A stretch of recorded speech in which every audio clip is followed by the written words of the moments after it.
SSC 26 শিক্ষার্থীরা বাংলা প্রথম পত্র পরীক্ষার খাতা দেখা নিয়ে তোমাদের জন্য সুখবর দিচ্ছি, কারণ তোমরা অলরেডি দুঃসংবাদের পর একটা পর একটা পাচ্ছই। পরীক্ষা কিন্তু বের হওয়া থেকে শুরু করে তোমরা জানো তোমাদের কিন্তু এমসিকিউতে বেশ বড়সড় একটা মানে একটা প্রবলেম তৈরি হয়েছে। এটা নিয়ে আমরা শিক্ষা মন্ত্রীর কাছে আমরা অনুরোধ করেছি, দাবি না, যে স্যার আপনারা দয়া করে এবার Bangla first paper second paper মিলিয়ে ইংরেজির মতো করে পাস সিস্টেম আপনারা দেওয়া যায় কিনা একটু আপনারা ভেবে দেখুন। তোমরা এই বিষয় নিয়ে কথা বলতে পারো, কারণ এখানে একটা বছরের বিষয়, এবং এটা যদি এমন হইতো যে দু একজনের সাথে হয়েছে, দু একজন পরীক্ষার প্রশ্ন কঠিন দেখেছে, এমনটা না। মানে ম্যাক্সিমাম স্টুডেন্টের পরীক্ষা খারাপ হয়েছে। তার কয়েকটা কারণ হচ্ছে যে অনেকগুলো উদ্দীপক এসেছে এবং উদ্দীপকগুলো ওভাবে ধরা যায় না, এবং প্রশ্নের মধ্যে 4-5টা কোশ্চেন বেশ ভালো একদম বিতর্কিত জায়গা থেকে এসেছে। হ্যাঁ, একদম যে খারাপ কোশ্চেন এসেছে তা না, 12-15টা কোশ্চেন অনেস যারা পড়েছে তারা অন এভারেজ 12-15টা কোশ্চেন কমন পাইছে। বাট ওই যে 25টা-28টা করে গত প্রত্যেক বছর হইতো, এবছর আর সেটা দেখা যায় না। এবার আসি যে সুখবর খাতা দেখা নিয়ে কি রয়েছে। দেখো, খাতা দেখা নিয়ে দুইটা পয়েন্ট ক্লিয়ার করি। এক হচ্ছে খাতা বর্তমানে বোর্ডেই আছে, তোমাদের পরীক্ষা কেন্দ্রগুলো থেকে বোর্ডকে পাঠানো হচ্ছে, সেগুলো পরবর্তী টিচারদের কাছে যাবে। তো টিচারদের কাছে গেলে আমরা জানতে পারবো তারা খাতাগুলো কীভাবে মূল্যায়ন করছে। এইটা ফার্স্ট পয়েন্ট। সেকেন্ড পয়েন্ট হচ্ছে শিক্ষামন্ত্রী অলরেডি টিচারদেরকে একগাদা নির্দেশনা দিয়ে দিয়েছে। তার মধ্যে শিক্ষকরা আমাদেরকে একটা পয়েন্ট ক্লিয়ার করেছে যে সৃজনশীল একে তোমাদের পরীক্ষা ভালো হয়েছে, সৃজনশীল তোমরা লিখেছো অনেক ভালো, প্রশ্ন অনেক ভালো এসেছে।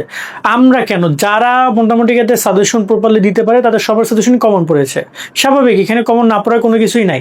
প্রবলেম তৈরি হবে তোমাদের গ্রুপ সাবজেক্টগুলোতে, আইসিটিতে, এরকম সাবজেক্টগুলোতে বেশি প্রবলেম তৈরি হয়।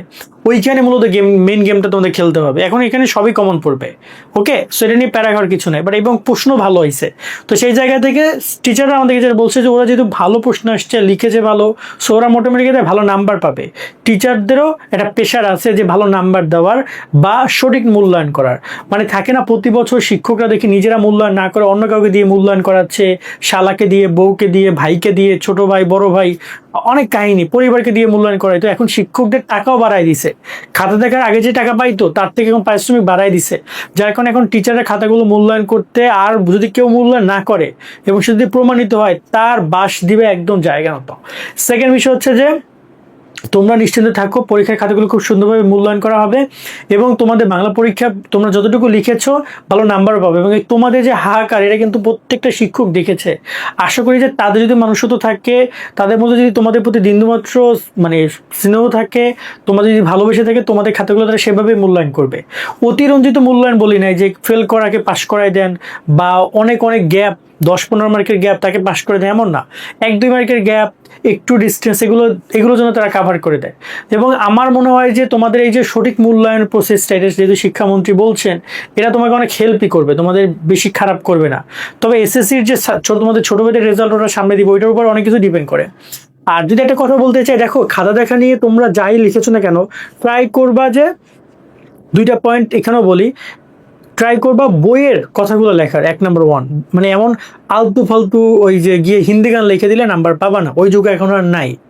নাম্বার 1। নাম্বার 2, কোনো জায়গায় তোমরা ফাঁকা রাখবা না, নাম্বার রেখে চলে আসবা না।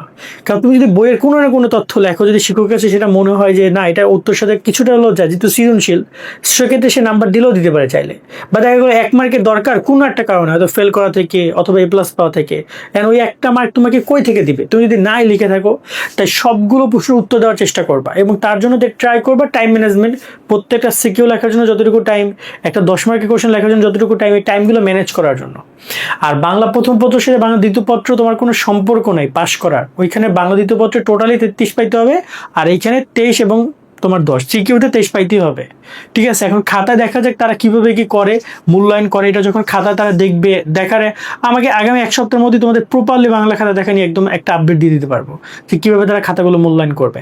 তবে তোমরা সুখবর হিসেবে রাখো যে তোমাদের খুব সিকিউ পার্টে খাতা দেখার ক্ষেত্রে তোমাদের খুব বেশি প্রবলেম করবে না তারা, এবং এটা তোমাদের জন্য অ্যাডভান্টেজই হবে। তবে এমসিকিউটা যদি পুরোটা কম্পিউটার মেশিনের মাধ্যমে মূল্যায়ন করা হয়, ওইখানে আসলে খুব বেশি বেনিফিট কতটুকু কি দিতে পারবে, এটা আসলে বড়টা সোট অফ। আশা করি আমরা পুরো বিষয়টা ক্লিয়ার করতে পারছি তোমাদেরকে। সামনে আরও আপডেট আসবে, ট্রাই করবো তোমাদের সেই বিষয়গুলো জানানোর। সকলে অনেক অনেক ভালো থাকবা। আল্লাহ হাফেজ।